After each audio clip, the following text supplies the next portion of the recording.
แกดาวเด้อกันนายเลยเดอประกมาคริสต์มาสปาร์ตี้ที่ชิลุยเราบุญนาคอเอาไว้กระเตกระต่อกาตาฮีที่พระนอกว่าพวกตาก็บ้าให้พ่อไว้ดำอ่ะเนาะโอ้ยดาดอนเราวีนอนตัวจานาเลยนี่เนี่ยโอ้ดากับเปอร์เดินนอวีก็ซื้อเดินมอค่านะเฮ้ยรอคอที่ออกูก็ได้ตับปลาละล็อกคอเนาะตอนนี้โอ้เดอเตารีตัดทุชิกะโอ้เดอคู่พูดบิโอ้เดอคือตะเคเลยกว่ามาเลยกว่าเคลื่อนด้วยไอ้ข้าเขาเลยพอพูดได้มีอะไรกับปะโอ้เดอคู่พูนอพูโอ้เดอคอพีโอ้เดอคู่เพื่อเนาะคู่เพื่อลุทีโอ้เดอพูดได้ปอกควาชิกาโอ้เดอคู่พูดว่าพวกฟาสิกะกระเตกตัวขาเนาะแต่นี่เดือดร้อนหรอคุยพอดีพูดว่าที่ว่าเฮ่ตลอดนี้ถ้าไม่ได้พูดว่าเดี๋ยวถ้าจะขี่ดีกว่าคุยมาเลยถ้าเกินเกตการดีกว่าเนาะอุ้นสิก่อนเดี๋ยว special special ไอ้นอริเย่เนี่ยขี้ชีนอริลุยเนี่ยเย่ชีอีกแล้วนี่เนาะนอริเซอร์นี่ปอนาวิคีนี่ทอดจีหูเยปอนี่นาวิเตอร์ใครดีตัมเมอร์วันละนี้มาไม่ได้สักคือเวทีจีเอาไว้คือเพลงทุ่งเนาะ Christmas tree ยังมากว่านี้เดี๋ยวเนาะมาสุพิตายอพอดีพอซะเนาะคือเพลงลานี่ไม่เวลาตาเหียแล้วเนาะปอนี่เปิดตาดีภาษาอื่นได้เขาเนาะไว้ได้เลยประกว่ากันเลยตอนนอเบาเลยตัดอยู่ตายาใบจิ้มหักหลอกเอาโคตรตาตอนนี้เลยก็กำมาเดี๋ยวตาดูตาเฉยที่ภาพเราตะเกลือมาประกำมาออกเพติดาบัตตาพูดเนาะบ้านแต่เลยได้คือเอาเพลงลาวมาไว้คือบ้านเราเอาไว้ไม่ไว้ได้ตามมาตะคาเลยเอาไว้ได้ตาตีน้อยเก็บว่าคลิปพวกเนาะเก็บว่าคลิปโฟเอาโคตรตอนนี้เด้อปกบ้ามาหรอโอเคดีกว่าโชว์ตำรวจปกติมาเทีนะตาไปตะเกียบมีสาทอมีกล้วยของดูว่าโคตรละแค่ก่อนนี้ก็มือรู้เราจะเจ็บหัวหรอโอเคเทีไปเจอเอาไว้ว่าโคตรให้ลีนใหญ่เอาโคตรให้คนก็อย่าเอามาว่าเขียวขอข้อตาเล่นได้หรออีที่อันนี้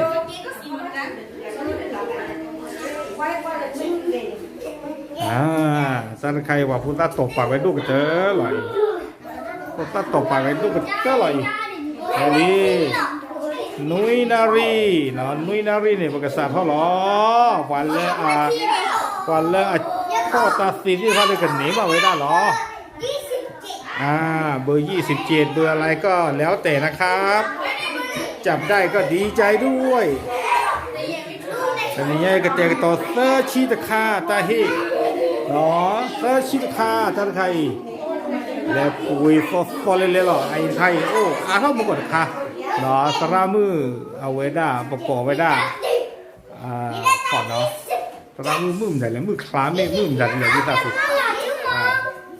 ก็ลูกเอ็มเป็นเลเต้เนาะเอาไว้เลยฮีเคลนะเลยฮีเคลผู้ดอเอาไว้ได้ก้าวออกกลอนเนี่ยถอวูคือถอเนี่ยดอนเนี่ยที่ตะพะเอาไว้เลยที่ไหนเนี่ยเอาไว้ให้ก้าวออกตะกดตาว่าไม่ใช่แล้วเนาะเอาไว้ได้ข้างๆนี้เราประกาศพ่อเอาไว้ได้ใต้ที่ไฟหรอเวลานี้เราจะเริ่มจับรางวัลกันนะครับทุกคนถ้าได้รับรางวัลแล้วอย่าเพิ่งเปิดนะเราจะเปิดพร้อมกันทุกคนโอเคไหมให้ความร่วมมือกันหน่อยนะเด็กๆฮะโอเคใครจะมาจับคนแรกใครคนแรกจับเลยอย่าเพิ่งเปิดนะลูกนะอย่าเพิ่งเปิดนะจับไว้ในมือก่อนพอลุงดกบอกให้เปิดปุ๊บแล้วก็เปิดพร้อมกันชิ้นเดียวนะครับชิ้นเดียวโอเคอย่าเพิ่งเปิดครับตั้งการค้าแล้วเนาะตั้งการค้ารอโอเคอย่าเพิ่งเปิดรอก่อนอย่าเพิ่งเปิดบอกให้เปิดปุ๊บค่อยเปิดโอเค พ่อเลีย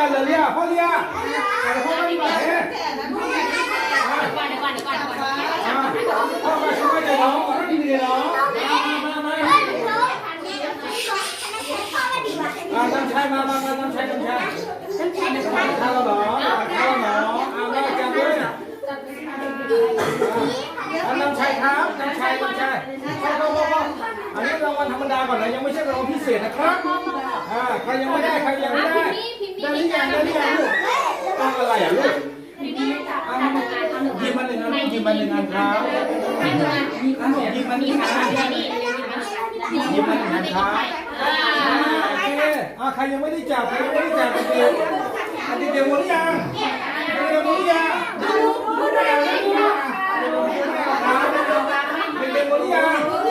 อันนี้เด็กยังไม่หมดผู้ใหญ่เหลือ1 2 3 4 5 6 7 8อันปานน้ำต้องมาแล้วอย่าเพิ่งเปิดนะอย่าเพิ่งเปิด8อันถ้าเกิดหมดแล้วหมดเลยนะครับ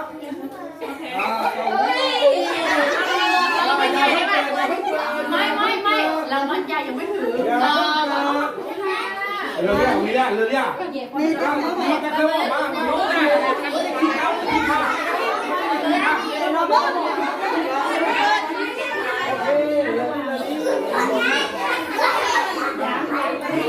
ข้า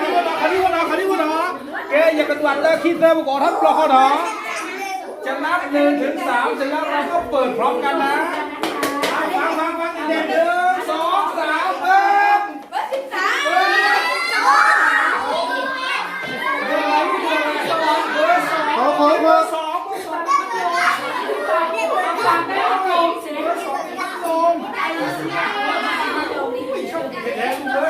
ขอไหวอันนี้เบอร์4เดี๋ยวแป๊บนึงนะเบอร์4อยู่ที่นี่เบอร์อะไรครับเบอร์5โอเคหยิบไปเบอร์5โอเคเบอร์18หาตัว18อยู่ไหนบ้านที่เจอเลยหาตัว18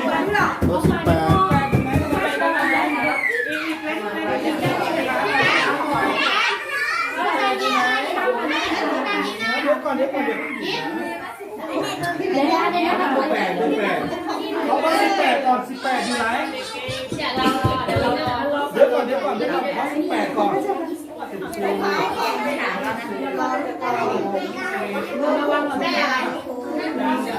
18เอาคนไหน18เมื่อกี้ใครครับเนี่ยโอเค18โอเคแล้วนี่ล่ะเบอร์12ค่าแถวไหน12ใช่ไหมโอเค12ให้คุณ12แล้วแบบนี้นะเชิญได้เลยสิ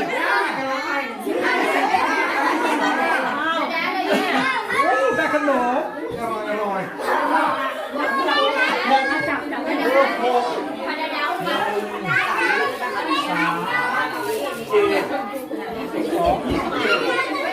โห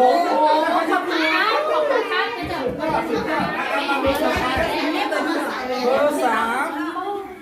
รางวัลใหญ่เบอร์ 3มองท่านเบอร์ 1นั่นแล้วก็เปิดเพื่อนดีใจด้วยโอ้โหโชคดีจริงต่อไปเบอร์ 11ก็เลยให้เราเดี๋ยวก่อนแม่ได้แล้วเอาเบอร์11เขาไปต่อจะจบไปจนไปอย่างกับพูดเดี๋ยวเรากันอันนี้เบอร์ 19เบอร์ 19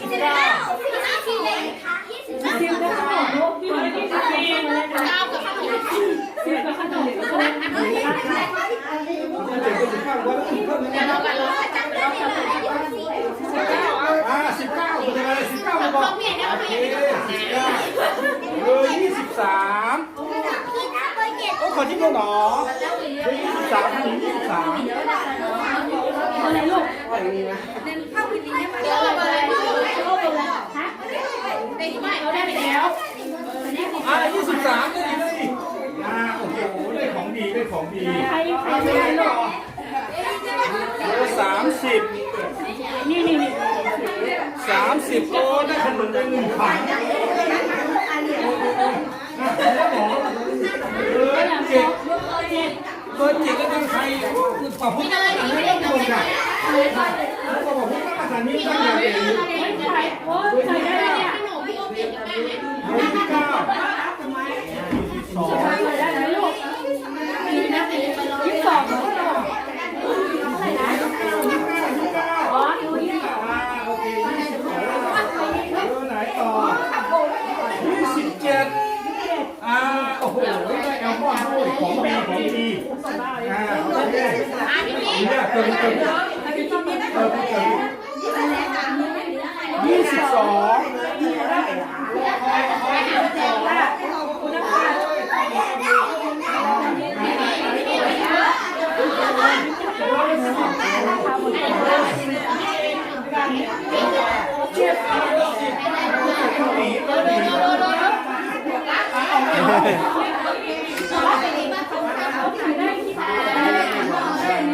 ้เบอร์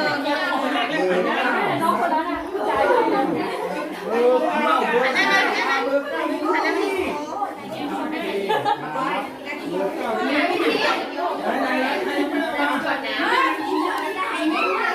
ให้เราแม่ไปอยู่ตรงนี้ให้เราแม่พี่ อันนี้เบอร์16อยู่ไหน6อยู่หลังเบอร์16โอเค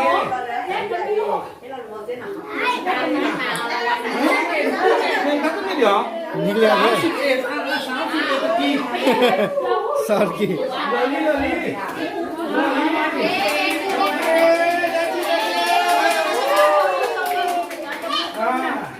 โอเคแค่บอกประกอบพ่อรางวัลพิเศษสเปเชียลน้องสเปเชียลเนี่ยโอ้ยได้คือค่าเนาะ รอก่อนนะ ต่อไปเราจะจับรางวัลพิเศษ น้องจะจับ รางวัลพิเศษเนี่ยเรามีแค่6 รางวัล ดังนั้นต้องมีคนเสียสละนะครับ ต้องมีคนเสียสละนะครับ จะขนาดใคร เกโอ้คือค่า ฮะ คือค่าส่งมาครอบครัวละ1 คนก็ได้หัวแล้วก็ลูก 6โอเคนำโชค1 คน ตรงไหน คน ได้ ที่1โอเคคนที่1โอเคคนที่1 ไปเนาะน้องพิมพ์ โอเค เดี๋ยวสิลูกต่อแถว ได้เอาไปรวมกัน มันมีแค่6นะมันมีแค่6นะ ครอบครัวแล้วมี พี่ชาย ครอบครัวละ1อันนี้ได้แล้วโอเค1 2แล้วคนที่ใครอ่ะ3 4โอเคอีก2 คนเดี๋ยวมีแค่6มีแค่6มีแค่6 ได้คนเดียวลูก แค่คนเดียวเนาะ1 2 3 4 5 6โอเคพอแล้วหมดละ6 คนนี้นะก็คืออะไรแล้วเนาะโอเค6 คนหันมาทางนี้ เอาหันไปทางคุณลุง หันมาทางนี้แกคืออะเนาะหมายเลข1หมายเลข2 3 4 5 6โอเคแกขอให้โชคดีนะเด็กๆอย่าเพิ่งเปิดนะเหมือนเมื่อกี้ครับจับได้ปุ๊บโอ้ขอช่วยเด็กใครจะจับก่อนจับก่อนทุกคนเลยโอเคจับเรียงลำดับแล้วกันขอให้โชคดีนะอย่าเพิ่งเปิดขอเท่านี้เลย จะเอาลูกรางวัลใหญ่นี่ได้นะ พ่อ มือมันจะ ใครเจเหรอเจทั้งใครแกเอาละเดี๋ยวก่อนอย่าเพิ่งเปิดนะหายใจลึกๆก่อนแล้วจริงยังสายยังนะนี่มาจริงเหรอนะคันมือไม่ลูกแบบว่าอยากจะได้เงินอะไรอย่างเงี้ยมีไหม มีค่ะ ไม่มีโอ้ยไม่คันมือเลยคันมือไหมไม่โอ้ตายโอเคแล้วคิดแล้วออกแล้วบอกว่าเปิดพร้อมกันเปิดเลย เบอร์ เริ่มหนึ่งนะโอ้โหเบอร์ 1นำโชคได้1,000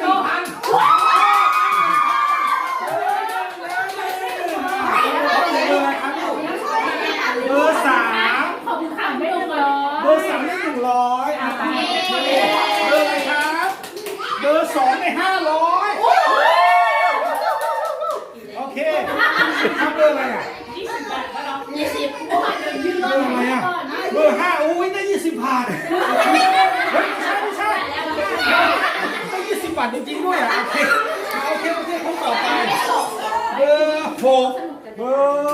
200เบอร์4ได้50 บาทโอเคโอเคเฮ้ย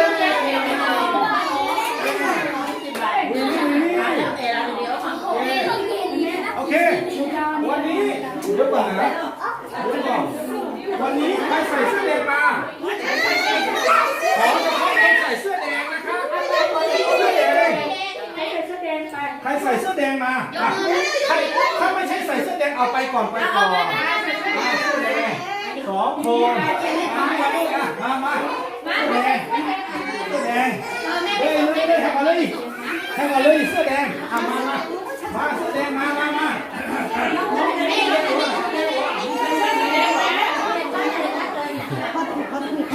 โตชิกาโก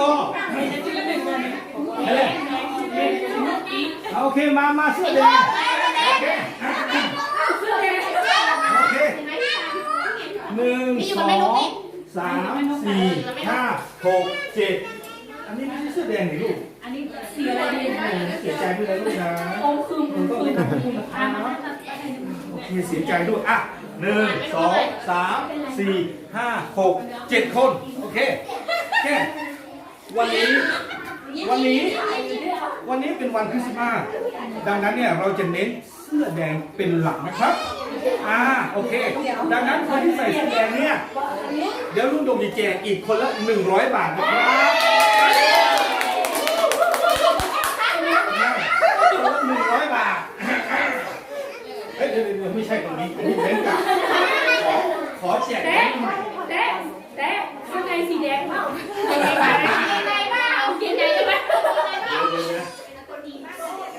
คนละ100นะแบงค์ใหม่ๆเลยครับตะกี้ครับโอ้โหปลอบใจเมื่อกี้ได้20 บาทอันนี้เมื่อกี้ได้50 บาทโอเคอันนี้ได้อะไรเมื่อกี้ฮะช็อกโกแลตโอเค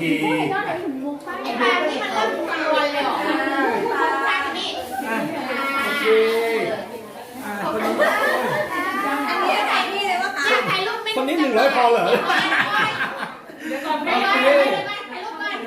ถ่ายรูปก่อนโอเคเดี๋ยวออกหมดแล้วเนี่ยโอเคเอาละเดี๋ยวยังมีอีก3 คนยังมีอีก3 คนที่อยากจะให้คนแรกคือพี่เลี้ยงดูคนไหนครับมาพี่เลี้ยงดูวันนึงได้ไหมอ่ะเป็นพี่เลี้ยงสักวันทำไมเป็นพี่เลี้ยงนะเอาไว้นี่เนาะเอาเกไว้ได้นอนกาเนาะลากว้างไว้ได้อย่าพกพาเอาโคตรตาตอนนี้เนาะตาจะนี่ไงชุ่มดาเลยจะเที่ยวเลยลาเลยจะเที่ยวนี่ตลาเอาโก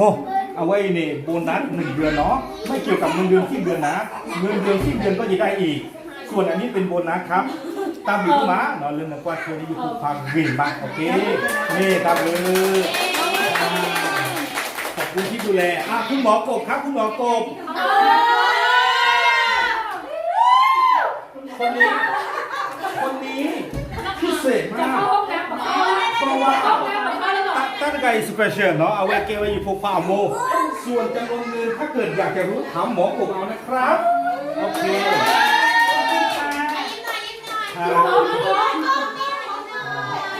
โอเคส่วนคนที่3ก็ตาก้องเพราะว่าเป็นน้องชายผมเขาดูแลผมอย่างดีนะล้างจานล้างชามหุงข้าวทำกับข้าวอะไรก็ได้กับเขาด้วยโอเคคือแกเอาไว้ไม่ไว้ได้ครีโอเพลทเนาะเลยยังมาไว้ได้เลยยังเด้อเลยเนี่ยอุท่าอาวุธเราเยสิบีว่ากว่าพวกอเด็กต้องขอบคุณทุกคนเนาะที่มาร่วมงานเพราะว่าถ้าเกิดไม่มีพวกเธอไม่มีพวกคุณไม่มีพวกหนูทั้งหลายงานเราก็คงจะขาดสีสันไปอย่างมากดังนั้นเนี่ยขอบคุณขอบใจทุกคนนะครับที่มาร่วมงานแมรี่คริสต์มาสบ๊ายบาย